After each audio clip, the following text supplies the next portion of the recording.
How's it going, everybody? Welcome back. In today's video, we're going to be looking at Vic the Trader. Like always, whenever Vic pops up, make a video to show you guys what you should be buying from him and what maybe not to buy from him. So let's go ahead and jump on into it, and I'll show you guys what you can look for.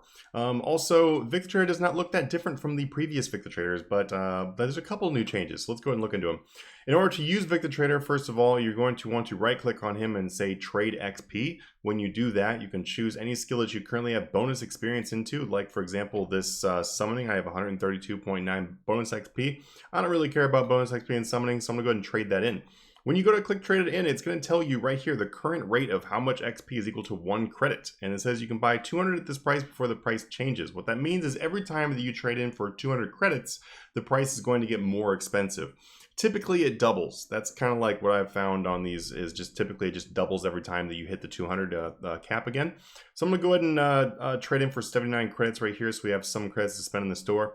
Looking through here, I'm going to go ahead and trade in my bonus XP for strength as well.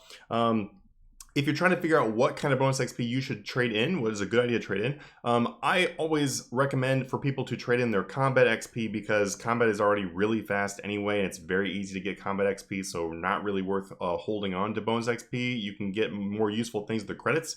Also, expensive, fast skills. So if it's a skill that you would normally train on double XP, you're probably going to be getting extremely fast XP on double XP, so the bonus XP is not really going to be as relevant in that skill as it will be in skills that are going to be slower and stuff that you don't do on double XP. And then also AFKable skills, I tend to not want to keep bonus XP in AFKable skills such as maybe fishing or woodcutting because you can AFK those. Woodcutting may be a little bit different if you're a higher level player trying to hit all 200 millions, because woodcutting can be kind of a pain if you're not doing like gold and bamboos. But ultimately, it's just whatever you would rather prioritize your bonus experience in. I'm sure there's things you don't really care about having bonus experience in, and those are just some, some ideas to keep in mind there. So I'm gonna go ahead and trade in these right here. I'm not gonna trade in everything right now. I might trade in some of these, dungeoneering, because dungeoneering is dumb fast. I don't really care about keeping any of that. I might trade in some more other stuff, but I'm gonna go ahead and hold on to it for a second. Let me show you one really quickly though that I do have more bonus experience into. Rune crafting, I have 5.7 million into it, so it says it can be traded for up to 825 credits. If I go in here, that will cost me 334,000 runecrafting experience to get 200 credits. Just to give you an idea what it would look like to cost for 200 credits. And just a quick note also, Barbarian Assault is probably the best thing in the entire game to get bonus experience, because Barbarian Assault is going to be giving you massive amounts of bonus XP in your fire making, mining, agility, skills like that. So that's a really great option. Another really great option to do is Heist. If you can find enough people to go play a game of Heist, Heist actually gives you pretty fast bonus experience in your thieving and in your hunter. There's many other things you guys can look for, and people, feel free to leave in the comments down below what you would suggest for getting bonus XP. You can obviously get bonus XP from Treasure Hunter, but that's going to require you to buy keys. All right, so let's go ahead and hop on into Vic's store and take a look at what we've got. I now have 170 credits to use. If you had any leftover credits, by the way, from previous Vic the Traders, they're going to carry over into this one. So anything left over, you'll find out that you have it now. Yay!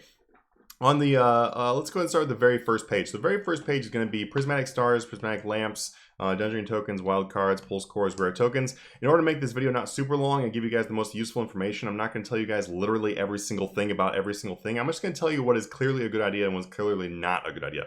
Let's start off by dungeoneering tokens. This is probably the worst thing in the store you can buy, arguably. And the reason why is because dungeoneering tokens are very fast to get outside of this, and to actually spend your bonus XP on them would be a terrible idea. I would actually rather go the opposite direction and give dungeoneering tokens to get bonus experience. The next thing in here is these stars and lamps are really not overall a great idea to buy. The only reason I would ever buy stars and lamps from Vic the Trader is if you have like a very specific account that you're working on, like maybe it is a level 3 and you're trying to get 120 Slayer, then maybe you would think about doing those. But they're still just not the greatest idea. You have to remember that in order to get credits, you have to give bonus experience. So if you're giving up bonus experience at a much higher rate than what you are going to be getting it in the new skill that you choose here. So just keep that in mind and kind of do your math when it comes to credits and stuff like that.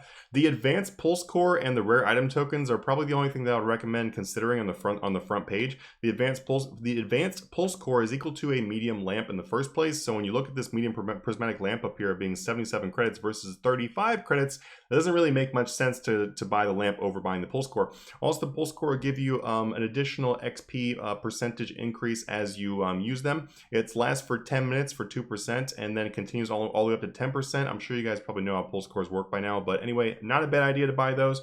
Rare item tokens are also very, very useful to buy from this store actually, because of the fact that getting rare item tokens can kind of be difficult if you're not like blowing money on keys, and if you're trying to collect all the rare items before they are cycled out of the game. It's not a bad plan. You get 2 credits, 2 tokens for every 1 credit, so it's really not that bad. 170 credits actually give me 340 rare item tokens, which is not terrible. Going on the next page, we see these skill outfits. I'm just gonna cut this really quickly. The only ones really worth buying on here would be the lumberjack outfit and the black ibis outfit, and then the skill outfit add-ons. Everything else not really worth buying into. The master rune crafting outfit has plenty of ways to get that now. You don't really need to do that. The golden mining outfit is now very fast, so it's, you know, if you want to, you can buy that, but that's a lot of credits for the entire set and not really entirely worth it.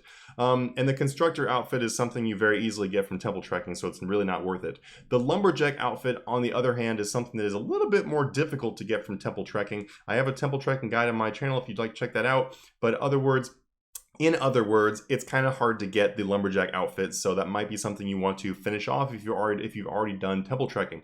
Black Ibis outfit is really not a bad idea to buy. Out of everything on this entire page here, I would recommend the Black Ibis myself, and the reason why is because going and actually doing Pyramid Plunder to get Black Ibis is a huge pain, and there's only, I think, 4 pieces of Black Ibis, so 1,000 credits, you know, that's going to be quite a bit of your bonus experience, but I think overall it's going to be worth it, and time saving and stuff like that. It's kind of a pain to get. Skill outfit add-ons are going to be another really great option here if you specifically are missing one, because I'm pretty sure those are only from Treasure Hunter still, so not a bad thing, not a bad idea to grab those while you can. Special outfits are next. Overall, I recommend that you don't buy any of these. The reason why is because they are insanely expensive. If you see how many credits each one of these costs, it's nuts. It is 800 credits for 1 piece of the Death Ethereal outfit. Guys, you have to have a total of 5 of each one of these in order to make the big set. That means 15 purchased at these prices. That is absolutely nuts, especially given the fact that you can get, I believe, all of these now in the game, and they're not that hard to get in the game. So just spend a little bit more time and steer clear away from this entire tab. I'm sorry, Jagex, if you're watching this video like you usually do, but these costs are kind of high. And then the last one we're going to be looking at is the other tab. Now, the other tab is actually where the best things in the entire store are to buy, so I'm going to go ahead and run down these. First of all, Protean packs. They're not really the best thing to buy. In all honesty, Proteans are just getting worse and worse, it seems like, in the game, because Jagex hasn't really like updated their XP rates as much as like the you know, like just doing outside of Protean things are, you know, improving. I kind of said that kind of weird, but basically what I mean is like this. The like Protean smithing, for example, is nowhere near as good as just doing like barrel armor or something like that. You'd be wasting actually time using Proteans. Protean traps right now are actually really good, so if you want to buy some Protean traps through this, it's not a bad idea because the XP rate for those is actually pretty substantial. But overall, not really the best thing to buy Proteans. If you want something like a Protean, then actually go for these skill dummy packs. They're kind of expensive, but you do get quite a few. I believe you get 5 from one of these, 4. So you get 4 large skill training dummies out of these. It's not terrible if you are someone who just really does not want to train one of those skills, or if you are a skiller who would like to get your Slayer XP, then that is what you want to be looking at, because you can get these Slayer dummies. You can get 4 Slayer dummies. That's quite a bit of experience for 200 credits. Looking into the combat dummies, I would really avoid those at all costs. Like I said, combat, not really worth something for you to speed up. You can get that through PVM of all types of different ways, so just get it through that. Next thing, Dwarven toolboxes. This is the best thing in the entire shop. You get two tools, and you get a massive amount of XP for each one of these tools. Essentially what they do is they give you huge amounts of XP every time you use the tool in exchange for the item itself. So if you're fishing, you won't catch the fish, but you get massive XP. You can also do it the opposite direction and get double the amount of fish for no XP, but I definitely recommend going the XP route.